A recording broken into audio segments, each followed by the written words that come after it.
ሃይሚና ብሩኬ ወስነው እኛ እንለያይ ብለው እያወሩ ነው ማለት ነው አሁን ላይ። ነገር ግን ያወራው በሙሉ ማለት የተወራ ወሬ በሙሉ ይሳካል ይሆናል ማለት አይደለም። እንደዚህ ስላወሩ ብቻ ላይለያዩም ይችላሉ እኮ አይለያዩም ሲጀመር። ምክንያቱም 2 ዓመት ቀላል አይደለም። በፍቅርም በግጭትም ብዙ ነገር ያሳለፉ ሰዎች ናቸው እና አንዳንድ ሰዎች ደግሞ በቃ ተነሳችሁ ብሩኬ ላይ ማለት ነው። ሰላም ሰላም፣ ውድ ቻናል ቤተሰቦች እንዴት ናችሁ? ደህና ናችሁ? ሰላማችሁ ይብዛ።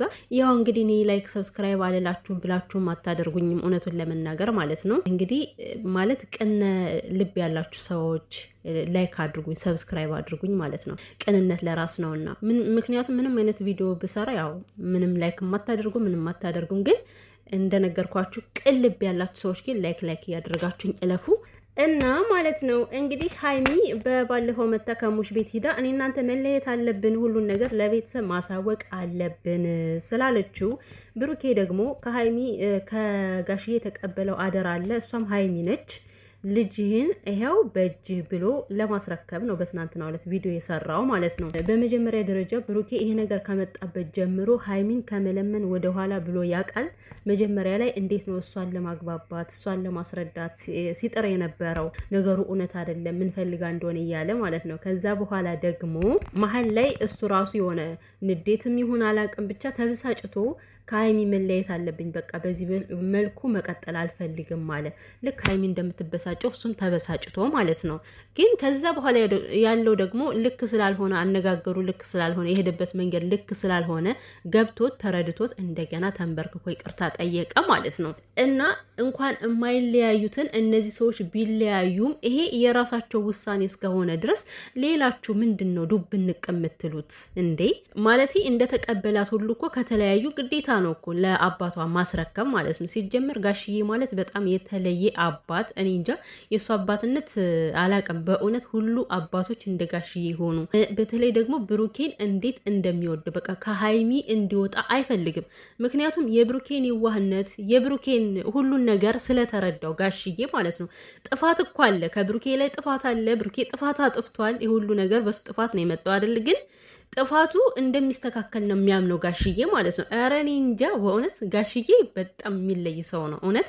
ሃይሚ ከእሱ ጋር መቀጠል አልፈልግም፣ ደስተኛ ላደርገው አልፈልግም እያለች ራሱ እሱ ለብሩኬ ዋው በጣም ትለያለ ጋሽዬ፣ ግን በጣም ምርጥ አባት ነህ። ፈጣሪ አምላክ እድሜና ጤና ይስጥ። እና እንግዲህ ብሩኬ ከተጀመረ ጀምሮ እንግዲህ ሃይሚ እንለያይ እናንተ ገና ልጅቷ ሀ ብላ አርግዣለሁ ያለች ቀን እንለያይ ነው ያለች ሃይሚ ማለት ነው። እስከዛሬ ድረስ እንለያይ የሚለው ቃላት ከአንደበቱ አልጠፋም። ግን እስካሁን ድረስ ብሩኬ እሷን ለማሳመን አባት ነኝ ብሎ ሲመጣ ራሱ ያን ልጅ እንዴት እንደተደሰተ እኔና ሃይሚ አንድ እንሆናለን ብሎ ማለት ነው። ነገር ግን ሁሉም ሰው አስመሳይ ነው በነገራችን ላይ። ሲጀምር እች ልዩ ማን ነበረች እዩ የምትባል ልጅ የእሷ ልጅ ሆኖ ሳይሆን እንግዲህ ከዚህ በፊት ፍቅረኛ በነበሩ ሰዓት ብሩኬ አይፈልግም፣ እሷ ደግሞ የሆነ ሳትፈልግ ምናልባት ሳትፈልግ ነው የተለያዩት የሚሆነው። በዛ ምክንያት ልትበቀለው ነው የፈለገችው እንጂ እውነት በዚህ ያክል ደረጃ ሽንጡን ገትሮ እየተከራከረ ነገሩ እውነት አይደለም። እና እንዴት ሃይሚን ታስረክባታለህ? እቃናት ወይ ለምን ለጋሽዬ ትሰጣታለህ? እንዴት ብታያት ነው? እንዴት ብታስባት ነው? በህይወቷ ላይ ተጫወት ቀለድክባት። ሃይሚ እኮ ግን አንድ ፍሬ ልጅ ነች። ቢያንስ 19 20 21 22 ግፋ ቢል እንደዚህ ቢሆናት ነው። እና ከህይወቷ ላይ ከእድሜዋ ላይ 2 ዓመት ነው የተቀነሰው ሲጀመር። ያም ደግሞ ተጫወተባት የሚባል ነገር አይደለም። ደስ የሚል የፍቅር ጊዜ፣ የሚያምር ጊዜ፣ ተከባብረው የኖርበት ጊዜ ነው። ገባችሁ አይደለ? እና ዝም ብላችሁ ነገር ለማቀሳሰር ተጠቅሞባት ጥሏት ሊሄድ ነው። ወደ ውጭ ሀገር ሊገባ ነው። ከሃይሚ ጋር ስጣላ ውጭ ሀገር የሚወስዱኝ ሰዎች ብዙ ያናግሩኛል አለ እንዴ። እናንተ ከማውራት በቃ ወደ ኋላ ብላችሁ አታውቁም እንዴ? ሲጀመር ተጠቀመባት የምትሉ ምንድነው የተጠቀመባት? ሁለታቸውም እኮ ነው የተጠቃቀሙት በዚህ አጋጣሚ ማለት ነው። ማለት አስቡት፣ ሃይሚና ብሩኬ የተነሱበትን ነገር እዩ እስኪ። መጀመሪያ ከፊዚካላቸው ጀምሮ የነበረውን ህይወታቸውን እዩ፣ እንዴት እንደተቀየሩ እንዴት እየተቀየሩ እንደመጡ ለዛውም በ2 ዓመት ማለት ነው። እና ምኑ ጋ ነው ተጫወተባት ቀለደባት የምትሉ? አልቀለደባትም። እሷ ራሱ እኮ ቀለደብኝ ብላ አታስብም። ምናልባት አሁን በተፈጠረው ነገር በዛ ተናዳ ሊሆን ይችላል እንጂ ምንም እስከዛሬ በተፈጠረው ነገር ቀልዶባት አያውቅም እኮ ተጠቅሞባት አያውቅም። የእሷን ነገር አልወሰደም። ምን ሆናችሁ ነው ግን የማታስተውሉት? ለምንድን ነው በሁለቱ መካከል ገብታችሁ የሆነ ሌላ ክፍተት? እነሱ ጥሩ ሙድ ላይ አይደሉም አሁን ላይ። እሷም ለራሷ እሄዳለሁ እያለች ነው፣ እሱም ለራሱ እሄዳለሁ እያለ ነው። እናንተ ደግሞ ክፍተቱን ለማስፋት የማትናገሩት ነገር የለም አንዳንድ ሰዎች ማለት ነው። እና ምንም የተጠቀመባት ነገር የለም እንዴ ሀይሚ። በነገራችን ላይ አረብ ሀገር 20 ዓመት 15 ዓመት 10 ዓመት ቁጭ ብላችሁ እስካሁን ድረስ ህይወታችሁ ያልተቀየረ ሰዎች አላችሁ። ሀይሚን ተመልከቷት። እኛ ከአይናችን ላይ ነው ያሳደግና ፊታችን ላይ ነው ያደገችው ሀይሚ። በ2 ዓመት እንዴት ነው ህይወቷ የተቀየረው? ብሩኬ በ2 ዓመት እንዴት ነው ህይወቱ የተቀየረው?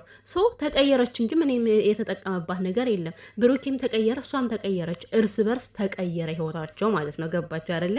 አንዱን እንደ በዳይ አንዱን እንደ ተበዳይ አታድርጉ። ሲቀጥል አሁን ያለችበትን ነገር እኮ እኔ ሳልረዳ ቀርቼ አይደለም ማለት እንደ ሴት ልጅ አዎ የተፈጠረው ነገር ሊከፋት ይችላል። አንደኛ የምትወደው ፍቅረኛዋ ነው። ነገር ግን ፍቅር ማለት መስዋዕትነትን ይፈልጋል አይደለ? ብሩኬ እንደዚህ ውጥንቅጥ በገባበት ሰዓት ችግር በተፈጠረበት ሰዓት ለቅቄ እሄዳለሁ ማለት ተገቢ ነው ብዬ አላስብም። ምክንያቱም ለራሷም ጸጸት ስለሚሆንባት። ገባችሁ? የሰውን ማንነት የሰውን ልክ የምትለኩት በተቸገራችሁ ጊዜ ነው። እና የምታፈቅሩት ሰው በተቸገራችሁ ጊዜ ጥሏችሁ ከሄደ ምን ፍቅር ሆነ? እና እረፉ በቃ። ዝም ብላችሁ ሌላ ነገር አታወሩ።